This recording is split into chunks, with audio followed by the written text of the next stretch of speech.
Normalização e padronização de materiais com o subsistema de classificação de materiais se interlaçam dentro do subsistema normalização. Dos princípios da teoria dos sistemas diz que cada sistema se divide em tantas partes menores infinitamente, e como o inverso também é verdadeiro. Um subsistema se transforma em sistemas maiores indefinidamente. E isso é o que permite que a organização funcione, porque existe a interação, aqueles quadradinhos se interrelacionando exatamente para dizer isso, que os subsistemas se interrelacionam. O próximo subsistema é o subsistema controle.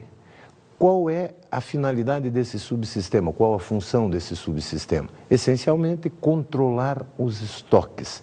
A razão de ser do subsistema controle é fazer o controle dos estoques, ou seja, para garantir que o funcionamento dos estoques seja o mais barato possível.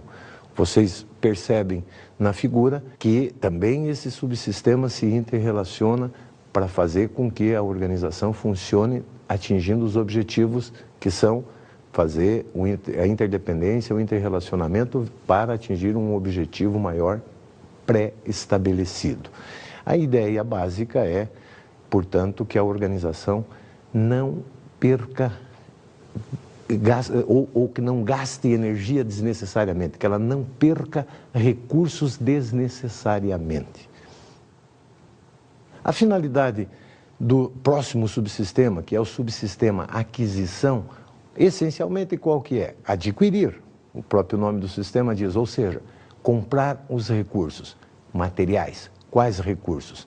Matérias-primas, os materiais auxiliares e todos os outros materiais que uma organização precisa.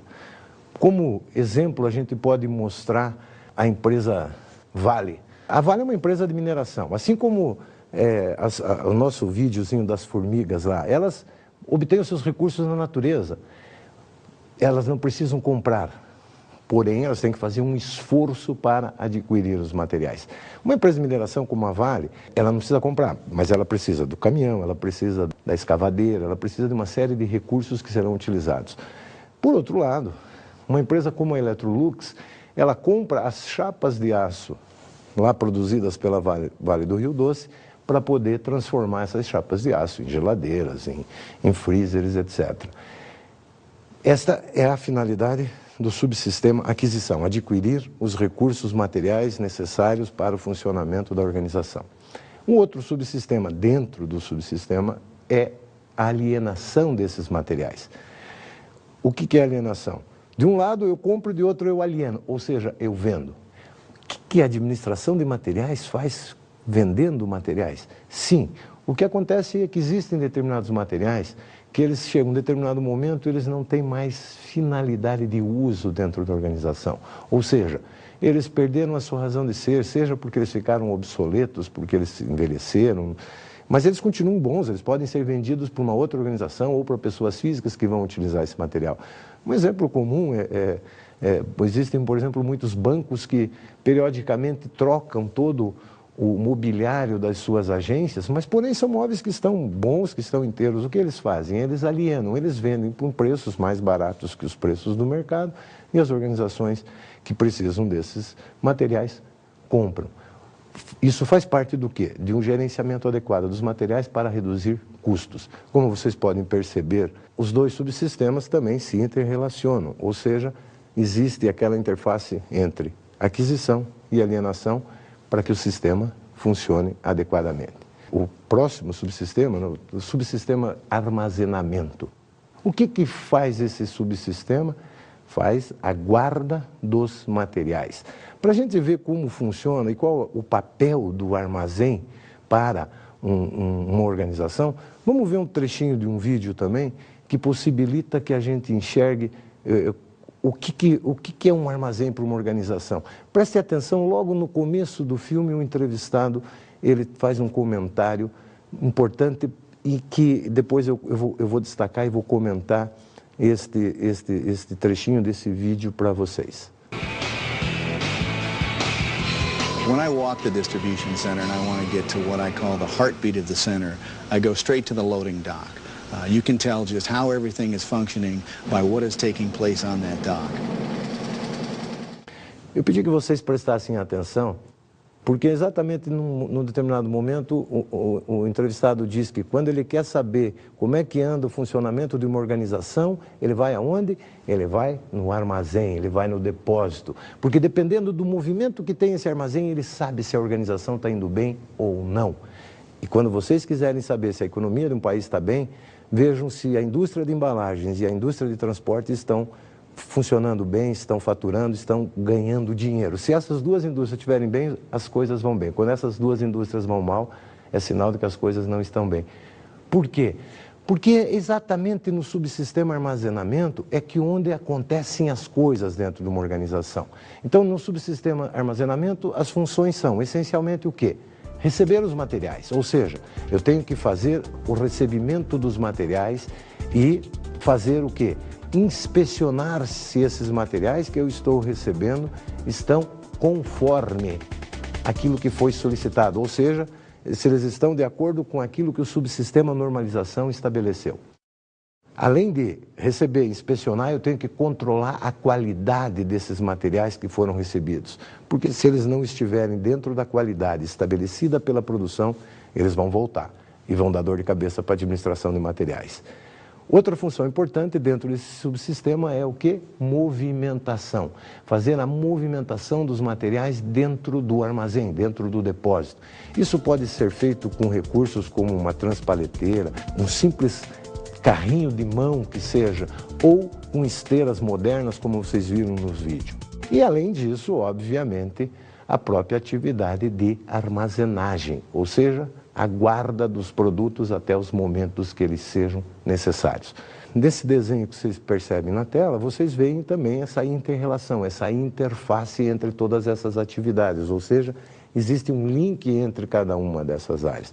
Compras, com inspeção, com recebimento, com controle de qualidade, com armazenagem em si, porque todas essas funções têm que funcionar harmonicamente. Nessa outra figura, vocês percebem um desenho mais amplo, onde nós colocamos o quê?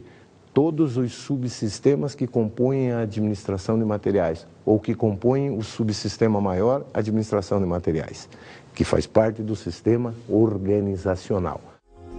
Vamos falar agora um pouquinho das atividades da administração de materiais. Então, essas atividades são essencialmente normalizar e padronizar, ou seja, definir as normas, como os materiais têm que ser e que padrões que eles devem obedecer.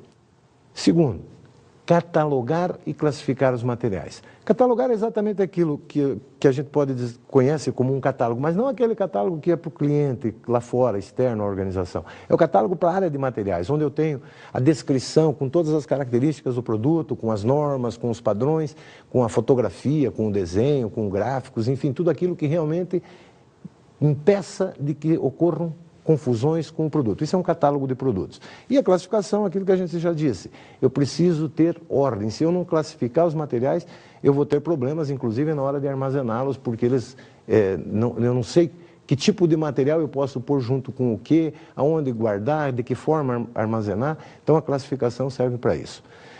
Uma outra atividade importante é gerenciar e valorar, ou seja, o gerenciamento dos estoques é a atividade central, essencial da administração de materiais. E valorar no sentido de estabelecer valores mesmo, no sentido de gerenciar os custos, gerenciar os preços, para que eu possa saber exatamente depois quanto custa cada material dentro da organização. Outra atividade essencial é a atividade de aquisição, adquirir, fazer as compras dos materiais. Isto é fundamental, é uma das atividades essenciais importantíssimas.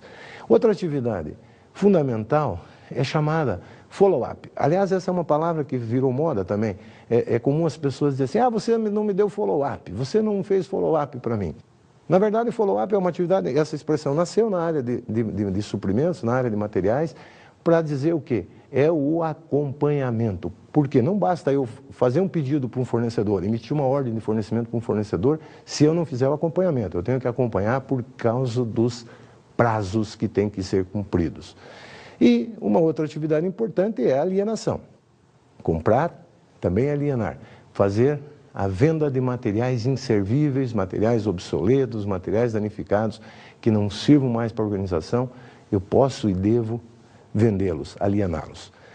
Outra atividade importante, receber os materiais, inspecionar os materiais para verificar se eles estão de acordo com as normas, com os padrões, se eles estão de acordo com aquilo que foi solicitado nas requisições de compras. Outra atividade essencial é o controle da qualidade. Se eu não controlar a qualidade dos materiais, eles vão chegar e eu vou mandar eles para frente e depois a produção ou a outra área que solicitou o material vai acabar devolvendo e, portanto, eu terei retrabalho na área de materiais. Outra atividade importante é a movimentação de materiais. Os materiais têm que ser movimentados dentro da organização nas diferentes etapas dos processos produtivos. E é responsabilidade da administração de materiais esta movimentação. Depois que o produto está pronto, está acabado, eu tenho que fazer o transporte. Bom, mas isso aí é uma atribuição da administração de materiais? É uma atribuição de suprimentos? Não. O transporte é uma função da distribuição física. Porém, a administração de materiais tem que se preocupar com essa atividade de transporte porque ele pode também danificar material que acaba retornando. Então, o transporte tem que ser uma preocupação, até porque é a área de materiais quem despacha, que contrata o transporte, emite a fatura, emite a nota fiscal, faz o contrato do transporte para expedir esses produtos. Então, é responsabilidade de materiais gerenciar também esse processo.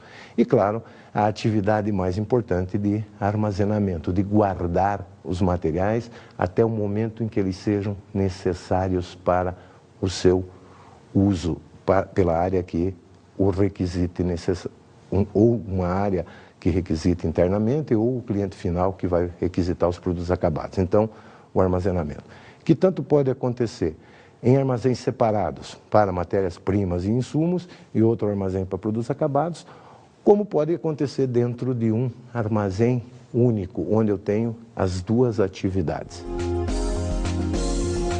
Os estoques e a área de materiais. Quando a gente fala em estoques, basicamente a gente vai encontrar 3 tipos de estoques: matérias-primas, produtos em processos e produtos acabados. As matérias-primas são aqueles materiais brutos que serão transformados em alguma coisa. Essas matérias-primas se subdividem em 2